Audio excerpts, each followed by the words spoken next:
خلينا نروح للمستشار مرتضى منصور رئيس نادي الزمالك ونهنيه النهارده على الفوز على الانتاج الحربي 1-0. والزمالك بيقترب بشكل كبير من المنافسه على بطوله الدوري، بس لسه لما الزمالك يلعب طبعا مؤجلاته. مبروك يا ست المستشار. لا، مين الاول على السله؟ السله، ما انا كنت لسه هقول السله. السله ده كابتن الزمالك كسب كريم. الاهلي النهارده في دوري السله مش 67 شادي 60. شادي عندك برضه ولا مش عندك؟ موجود شادي، هو جنبي اهو. طيب ماشي، شادي والثاني برضه. وسامي ما بتغيرش التركيبه، ما بتتغيرش. وبعدين لا النهارده اخرت كلمني. السبوبه شويه، قلت اقعد عشان لما حضرتك تكلمني ما تقطعش فيا. وبعد ما والله. تخلص هنزل. لا ده انت راح مع مدحت شلبي. ده مدحت شلبي اسمنت، بيعمل اسمنت وبيعمل ميلاد وبيعمل لبن، بيعمل حاجات كتير جدا يعني، فانت راح. طب الحمد لله. بس عايز حاجتين بسرعه كده يعني. لا طبعا الماتش كان صعب جدا، ما تنساش انه اولا ملعب السلام ده تقريبا ده عقده للزمالك. اثنين نادي الانتاج الحربي كسب الزمالك 3-1 لو تفتكر الموسم اللي فات. ايوه. ماتش صعب، عنده لعيبه كتير كويسه وعنده مدرب كويس جدا. بس هو طبعا النهارده كابتن شاوي كان سعان جدا بلوفر والخطه، واخد بالك لابس كل هدومه جاي بيها. لكن هو كان عنده خطه انه اي حد نازل يتعادل لا يخسر لا يتعادل. النهارده شوقي غريب، طبعا انت اتفرجت على ماتش الليله بالظبط. شوقي غريب خطته النهارده ازاي يتعادل. فعلا هو كان بيلعب على كده فعلا. بيجي في لحظه من اللحظات بيفقد تركيزه في ثانيه، واخد بالك، بيخش جول. لكن ولادنا النهارده كويسين، لكن طبعا عايز اقول لك ان الزمالك كان فايق قبل ضربه الجزاء. ايوه. بعد ضربه الجزاء حصل نوع من الاحباط خاصه لشيكابالا، وده شعور انساني طبيعي، انك انت بتحس انك ممكن الماتش يضيع بسببك. ده انا اعتقد كل اللعيبه يعني حاجه نفسيه على ما اعتقد يعني. هو كمان كان الزمالك مجهد شويه النهارده، شايف في كام لعيب كده. لا مش لا بالعكس، انا عندي النهارده انت يمكن شفت محمود حمدي فايق، علي جبر فايق. لاول مره اشوف اسامه وناصر الاثنين فايقين، زي ما شفت كانوا فايقين النهارده كويسين.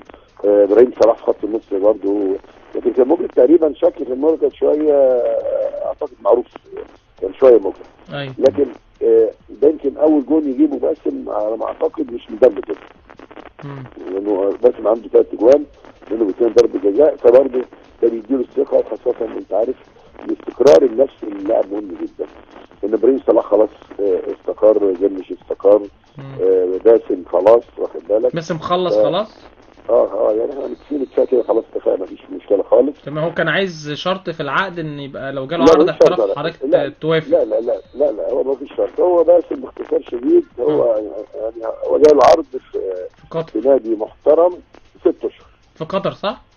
لا خالص، لو ده جابوا له مليارات. مش في قطر يعني. ده لو موزه وقفت على دماغها. خلينا بس ماشي. فين، في الامارات ولا في السعوديه؟ خلاص يا استاذ مرتضى، استاد كوره فاهم، عايزين نكمل لنهايه الموسم، لسه بدري. طيب ماشي، احنا في اتحاد الاذاعه والتلفزيون. خلص البرنامج بدري بس. انت لو قلت لي اسم قطر ما انت هتقول لي قطر. خلاص انا اسف، مش هقول لك تاني الكلمه دي. ما تجيبليش اسم قطر دي خالص. حاضر. لكن هو عنده نادي، جاي له نادي كويس في التشهر، مبلغ كويس فيه للنادي. فين، في يعني في السعوديه، في الامارات؟ لا مش دوله عربيه خالص. دوله اوروبيه يعني مش هقول بقى، يكمل الولد بس يخلص. طيب ماشي. وهو ما عندوش مشكله، وعلى فكره هو قال انا ما عنديش مشكله حسب رؤيتكم. انا شايف انه المبلغ اللي هيجي في 6 شهور كويسين جدا جدا ليه؟ عشان يهمل برضه، هو راجل لسه داخل الجواز بقى والخلفه وبتاع، ويعمل مستقبله يقعد معانا كده، فتبقى القعده حساب 4 سنين معانا 4 سنين. ايوه مش مشكله. طب يعني تمام، الامور تمام بالنسبه لباسم يعني. كله استقر نفسيا. بالنسبه لديودار طبعا هتشوفه هو يعني قصته عايز ايه، او ديودار طبعا بيلعب في المنتخب، قصته عايز يلعب. يعني انا بتكلم بصراحه، محمد حلمي رخم، ما حدش يقدر يقول له لاعب ده يعني كل المدربين اللي دول رخمين عندنا كلهم بجد والله، كلهم.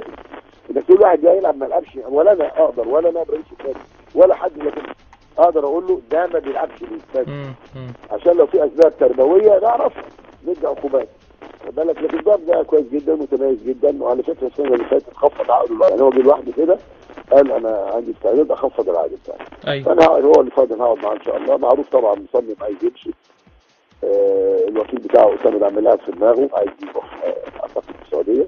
ايوه. فلو معروف مش مشكله ادوس ادام لاعب عقده خلاص هينتهي استفيد منه. استفيد منه، ما عنديش مشكله معاه. صح، بس طبعا ب 2 مليون يورو زي ما انا قلت برضه. السؤال اللي بعده.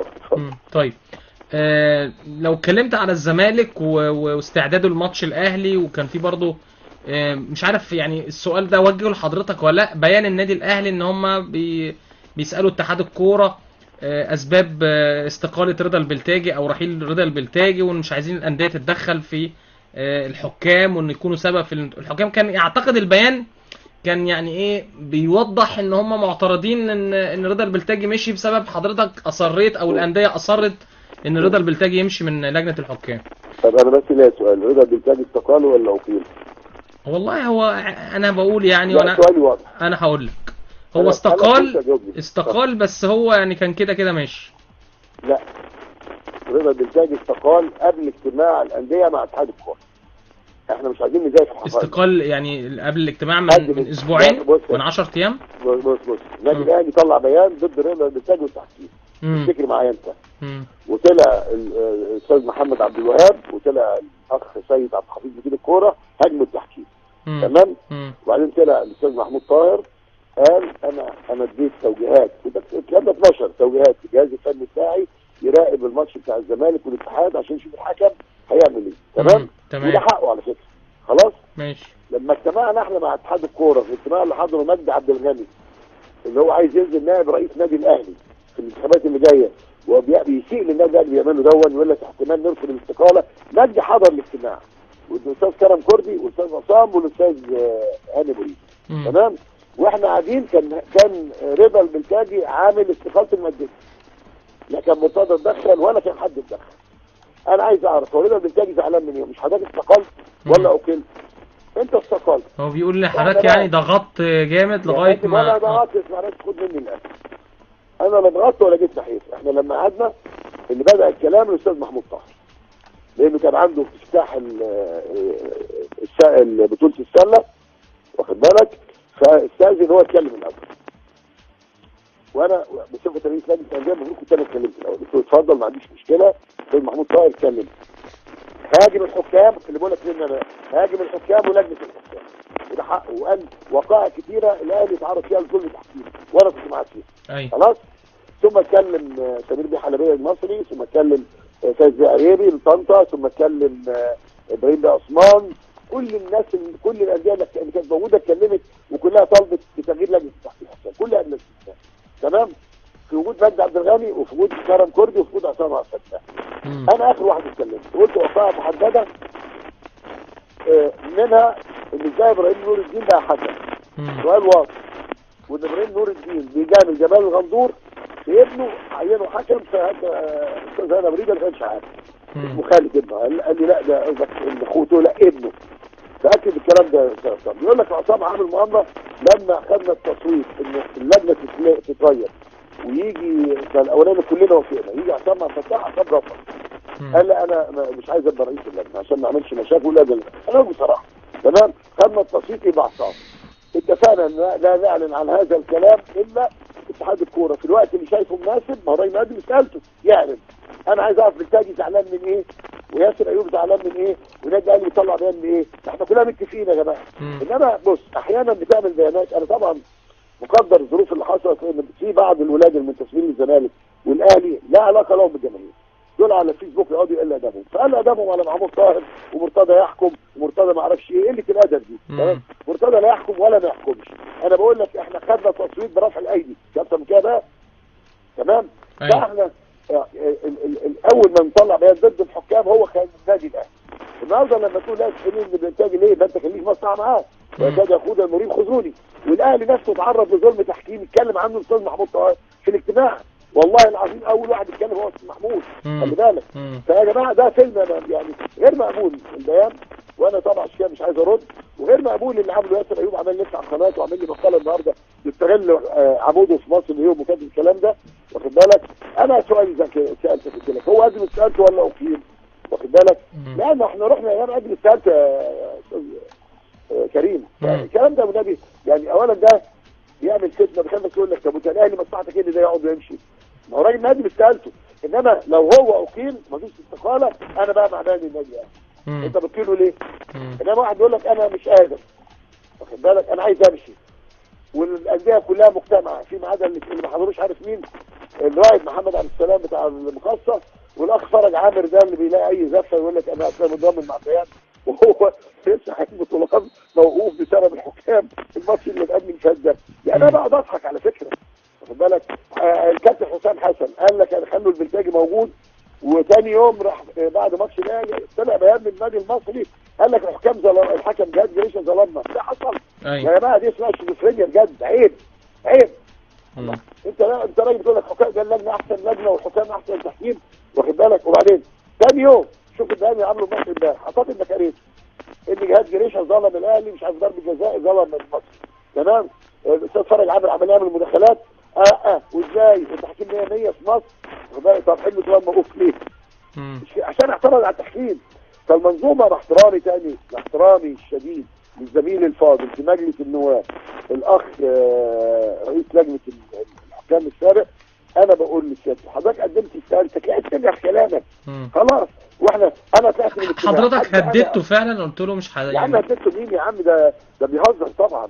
اللي يهدده يقول له ايه؟ هخطفك، هقتلك، واخد بالك، هخنقك، هديك مطوه في طبق رجلك الصغير. يعني احنا هنقعد نهزر؟ المفروض ده كبار، ده عيب عيب. ولما انا بقول انا مهدده من 10 ايام ولا 15 يوم، ما قالش ليه؟ قال لما قابله استقالته، كان مستني لما قابله استقالته. فانا بقول لك تاني اهو، بلخص لك، استاذ محمود طاهر اول واحد اتكلم واشتكى من التحكيم واللجنه، وكل اللي قاعدين المقاولين اشتكى، بتروجيت اشتكى، الشرقيه اشتكى، طبعا كلنا تمام. فكان الراجل رئيس اتحاد الكوره والاعضاء الموجودين كلهم قال لك لا خلاص، يعني احنا هنفرق. وبعدين يعني يا عم احنا ما بنشتكيش، انت كراجل محلل انت مش شايف الاخطاء، ما هو اخطاء التحكيم الدولي ده، بس الشهرين دول زادوا اكتر من اللازم. ده كتير، في لعبات مؤثره. طب اقول لك حاجه، انت عمرك شفت في تاريخ التحكيم حكام يطلعوا على الفيسبوك يا معسلين ريحتكم فاحت يا مش مهم؟ مش ده عملوه مع بعضيهم يا جماعه؟ مش هم دول الحكام مع بعض؟ فالبيان اللي عمله النادي الاهلي للاسف الشديد، انا بقول ان هو يعني بيرد على الولاد اللي قالوا له انت ساكت ليه ومرتضى رياح. يا عم انا لا بحكم ولا بتنادي 60 ميله، ده قرار ورئيس النادي بتاعك اصلا موافق عليه واشتكى قبلينا، بالك. ولا احنا هنقعد بقى نهزر ببيانات بعدين؟ انا النهارده خلينا بقى نتكلم بجد، احنا لا لينا مصلحه مع ده ولا ده. انا كان امبارح في مكالمه بينه وبين المهندس انا بريده، قلت له الاتي: الزمالك ما بتلوش دراع ولا الاهلي ولا اي نادي. لو انت بقى عايز تجيب حكام مصريين ده ماتش الزمالك والاهلي، انا موافق. بس ده هيبقى صعب يا استاذ مرتضى، يعني هيبقى صعب على الحكام وعلى الجماهير والراي العام. بص انا المفروض انا اللي اتضرر اهو، بقول لك انا اللي بقول اهو. قلت له لو انت عايز تجيب حكام مصريين عشان يبقى احنا بندعم اللجنه الجديده بالتحكيم المصري. وعلى فكره اسال عصام فتاح ما يطلبوا لما كان رئيس اللجنه، لما سالني قلت له ما عنديش مانع حكام مصريين، وجاب حكم مصري. انت ناسي؟ اعتقد كان معروف ولا كان مين؟ كان في حكم مصري حكم الزمالك واهلي. كان مين؟ كان ابراهيم نور الدين حكم ماتش، ومعروف تقريبا ماتش على ما اتذكر. هقول لحضرتك ابراهيم نور الدين ومش عارف مين تاني، البنا اعتقد حاجه كده. بني ايه يا عم انت يا عم بقى؟ لا ما تجيبيش انت هتقعد انت بتستفزني. لا والله انا بفتكر جايب الاثنين اللي هم بس انا عايز اقول لك حاجه، ما هم اللي حكموا. طب اعمل ايه؟ يعني انت 600,000 حكم ده او محمد فاروق باين، مش حاجه كده، مش فاكر. ايا كان هو اثنين دول حكموا خلاص. بس طيب ماشي. وكان ماتش الزمالك انا قلت له بس انا عايز اقول لك حاجه يا مرتضى بجد والله، البنا حكم كويس والله فعلا جدا. ايوه ده حاجه كويس، بس احمد مجاهد مخلص عليه. ايه علاقه احمد مجاهد بالبنا؟ ما هو اللي جايبه.